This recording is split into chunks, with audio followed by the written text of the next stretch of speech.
Gloire à Dieu. Que le nom du Seigneur soit béni. Que sa gloire soit manifeste dans nos vies, dans nos cœurs et par nos comportements. Aujourd'hui, nous allons parler à nos frères et à nos sœurs qui sont riches financièrement et matériellement. Qui sont riches financièrement et matériellement et qui disent appartenir au Seigneur Jésus-Christ. Avec eux, nous allons lire la parole de Dieu et comprendre certaines choses. Non seulement lire la parole de Dieu pour comprendre certaines choses, mais leur parler de la part du Seigneur. Non seulement à eux, mais à tous ceux aussi qui appartiennent au Seigneur Jésus-Christ. Nous allons lire la parole de Dieu dans Luc chapitre 16, à partir du verset 1. Je lis la parole de Dieu. Jésus dit encore à ses disciples: un grand propriétaire avait un gérant. On vint lui dénoncer sa conduite car il gaspillait ses biens. Le maître le fit appeler et lui dit: qu'est-ce que j'apprends à ton sujet? Rends-moi compte de ta gestion car tu ne continueras plus à gérer mes affaires. Le gérant s'est dit: que vais-je faire puisque mon maître m'enlève la gestion de ses biens? Travailler comme un ouvrier agricole, je n'en ai pas la force. Me mettre à mendier, j'en aurais honte. Verset 4. Ah, je sais ce que je vais faire pour que des gens me reçoivent chez eux lorsque j'aurai perdu ma place. Verset 5. Là-dessus, il fait venir un à un tous les débiteurs de son maître. Il dit au premier: combien dois-tu à mon maître? 40 hectolitres d'huile d'olive, lui répondit celui-ci. Voici ta reconnaissance des dettes, lui dit le gérant. Assieds-toi là, dépêche-toi et inscris 20 hectolitres. Verset 7. Ensuite, il dit à un autre: et toi, combien dois-tu? 500 sacs de blé. Prends ta reconnaissance des dettes, reprend le gérant, et inscris-en 80. Verset 8. Le maître admira l'habileté avec laquelle ce gérant malhonnête s'y était pris. En effet, ceux qui vivent pour ce monde sont plus avisés dans leurs affaires avec leurs semblables que les enfants de lumière. Verset 9. Et moi je vous déclare, si vous avez de ces richesses entachées d'injustice, utilisez-les pour vous faire des amis. Ainsi, le jour où elles vous échapperont, ils vous accueilleront dans la patrie éternelle. Verset 10. Si quelqu'un est fidèle dans les petites choses, on peut aussi lui faire confiance pour ce qui est important. Mais celui qui n'est pas fidèle dans les petites choses ne l'est pas non plus pour ce qui est important. Si donc vous n'avez pas été fidèle dans la gestion des richesses injustes, qui vous confiera les richesses véritables? Si vous n'avez pas été fidèle dans la gestion du bien d'autrui, qui vous donnera celui qui vous est personnellement destiné? Gloire à Dieu. Ici, la question qui est posée au verset 11 dit ceci: si donc vous n'avez pas été fidèle dans la gestion des richesses injustes, qui vous confiera les richesses véritables? Nous allons parler à ceux qui se disent être de Jésus-Christ, qui sont riches financièrement, qui sont riches matériellement. Ici, le Seigneur Jésus-Christ donne une parabole sur la gestion de quelqu'un.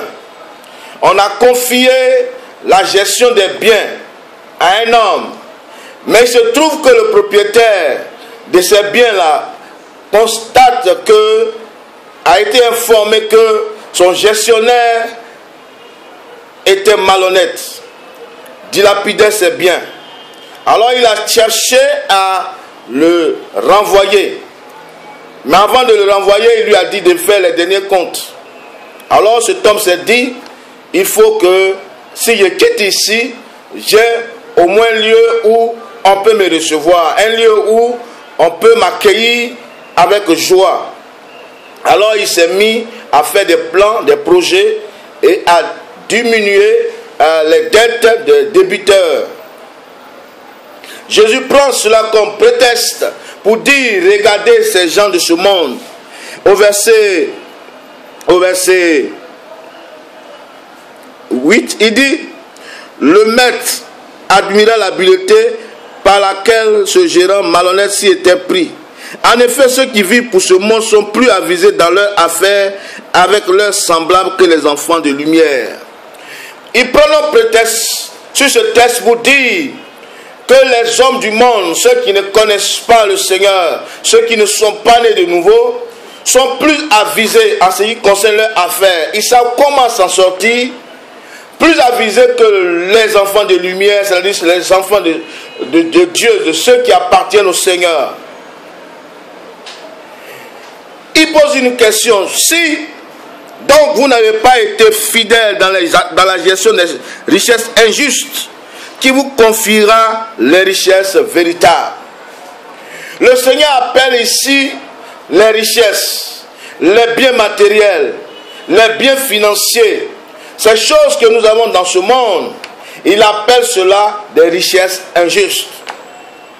Mais pourquoi appelle-t-il cela les richesses injustes? Est-ce que c'est parce que c'est des richesses injustement acquises? Est-ce que ce sont des richesses qui sont injustement acquises, qui ont été eues injustement? Oui, on peut dire cela, mais on va plus loin. Dieu appelle cela richesse injuste parce que, premièrement, on peut noter que on ne choisit pas la famille dans laquelle on va naître. Personne n'a choisi la famille dans laquelle il voulait naître. Sinon, qui voudrait naître dans une famille de pauvres, dans une famille où il n'y a rien, dans une famille qui souffre, dans une famille qui n'arrive pas à joindre les deux bouts comme on le dit?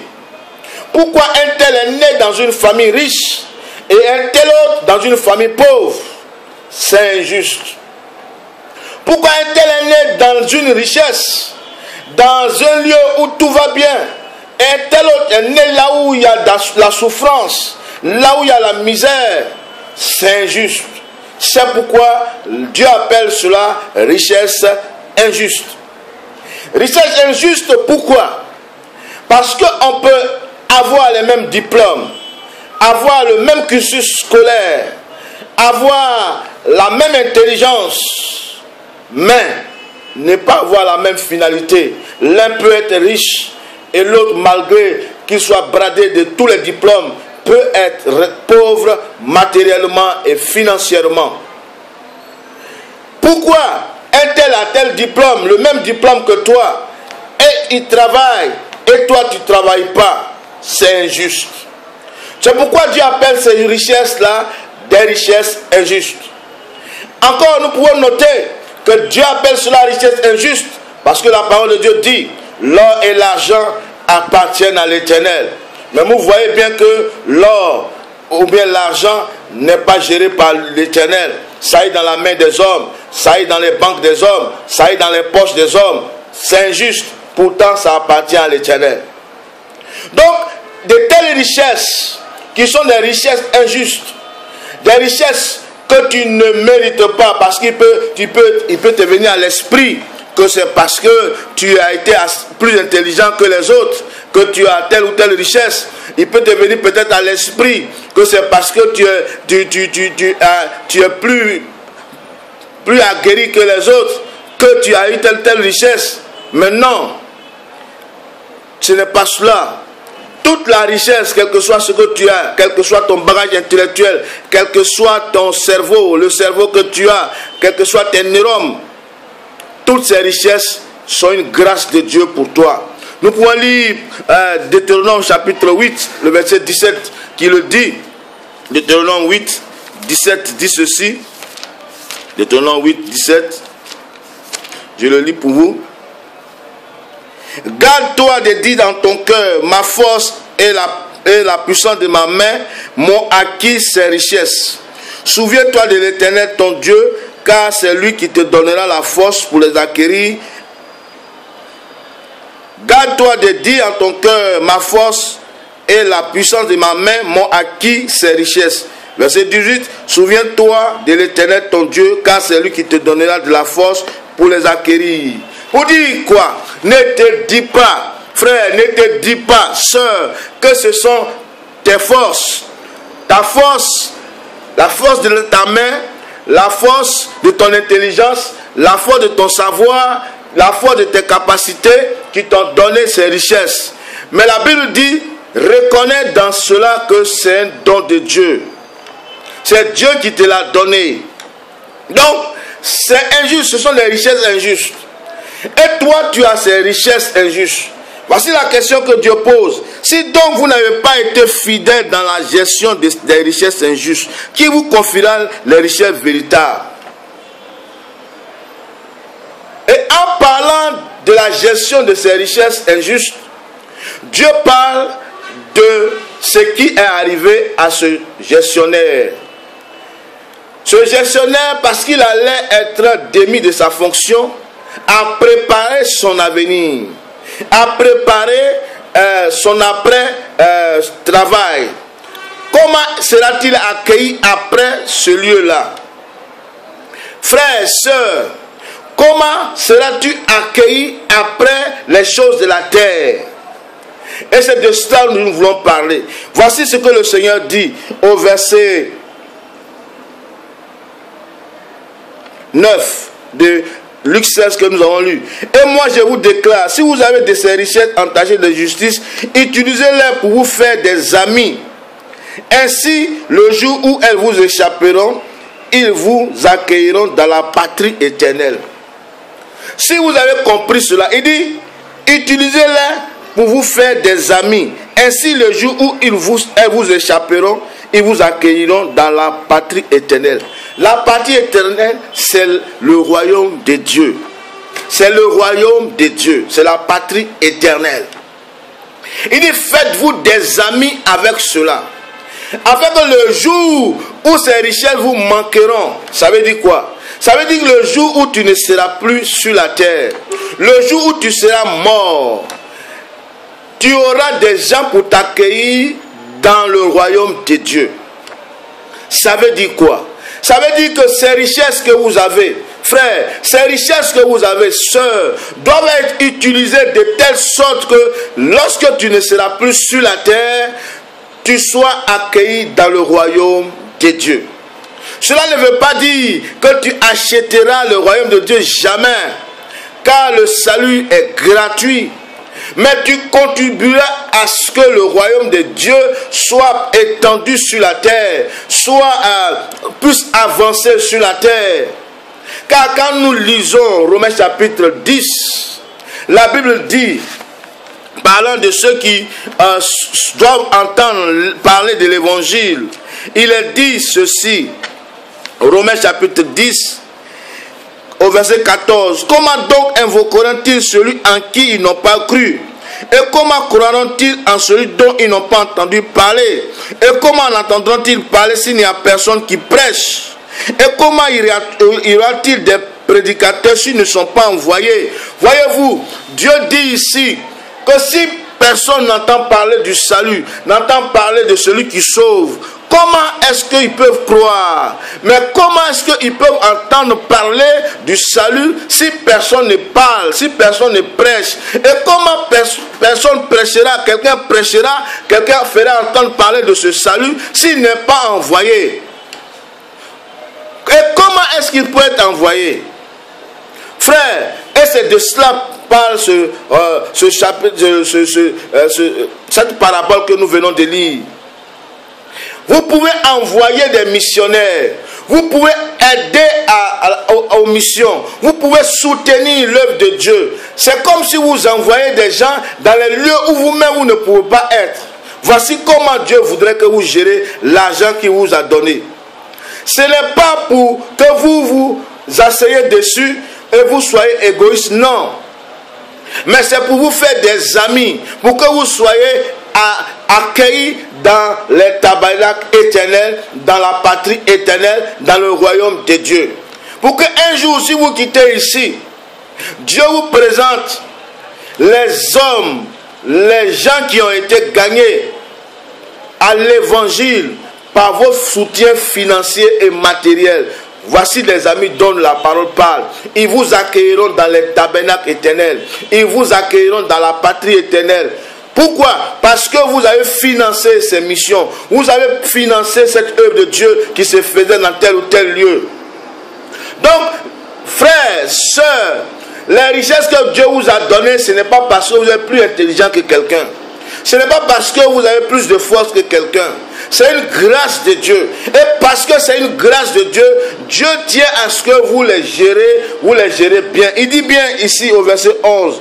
Si donc vous n'avez pas été fidèle dans la gestion des richesses injustes, qui vous confiera les richesses véritables? Si vous n'avez pas été fidèle dans la gestion du bien d'autrui, qui vous donnera celui qui vous est personnellement destiné? Si ce que Dieu vous a confié sur la terre, vous n'avez pas su gérer cela, vous n'avez pas su faire de bonnes choses avec, qui va vous donner d'autres richesses? Frères et sœurs, les richesses que Dieu vous donne, ce n'est pas pour que vous achetez des nombres incalculables de chaussures, des nombres incalculables de voitures, des nombres incalculables d'habits. Ce n'est pas pour que vous achetez des châteaux, des maisons même que vous n'habitez pas, des pièces que vous ne pouvez pas habiter parce que vous n'êtes pas partout à la fois. Frères et sœurs, les biens que Dieu vous donne, c'est pour son œuvre, c'est pour financer l'œuvre, c'est pour investir dans l'œuvre de Dieu, c'est pour aider l'œuvre de Dieu à avancer. Ce n'est pas pour que vous vous asseyez dessus. Frères et sœurs, ce n'est pas pour cela. Aider l'œuvre de Dieu à avancer. Vous pouvez peut-être me demander, il y a tellement de choses, comment je peux savoir que cette œuvre-là est de Dieu? La Bible dit, si tu es vraiment en Christ, que nous sommes conduits par le Saint-Esprit. Priez Dieu et Dieu vous orientera là où il faut investir, là où il faut aider, là où il faut financer pour que l'œuvre puisse avancer, pour que vous gagnez des amis pour l'éternité, pour que vous gagnez des gens pour l'éternité. Pour qu'on dise, c'était à cette croisade d'évangélisation, c'était à cette mission dans cette brousse, c'était là en Asie, ici en Afrique, qu'un homme est venu, une femme est venue nous parler du Seigneur et nous l'avons cru. Mais cet homme qui est venu là, cette femme qui est venue là, elle sait qu'elle a été financée, soutenue dans ce voyage par vous, par toi frère, par toi sœur. Tu l'as soutenu financièrement, tu as payé peut-être son billet d'avion, tu as payé son taxi, tu as payé son moyen de transport pour qu'il arrive dans ce lieu pour évangéliser, pour parler du Seigneur, pour gagner des gens. Telle veuve, tel orphelin va dire, moi j'étais misérable dans la rue, mais on m'a accueilli dans telle maison et on arrivait à manger parce qu'il y avait un tel qui finançait cela. Frères et sœurs, votre argent doit servir à l'œuvre de Dieu et non pas à vous asseoir dessus pour vous gonfler le ventre, pour vous gonfler la tête, pour avoir des chaussures que vous ne portez plus parce que vous avez ces chaussures là et ces chaussures sont désormais encombrant dans votre maison. Vous avez plusieurs pièces dans votre chambre, dans votre maison que vous n'habitez pas. Tout cela c'est pour le matu vu. Ce n'est pas pour cela. Sois un bon gestionnaire, sois une bonne gestionnaire. Ma soeur éternelle des armées te parle. Le Seigneur qui t'a donné ses biens te parle. Car tu ne mérites pas ces richesses. C'est une grâce de Dieu. Et si c'est une grâce de Dieu, que fais-tu pour l'œuvre de Dieu? Que le Seigneur vous bénisse. Amen.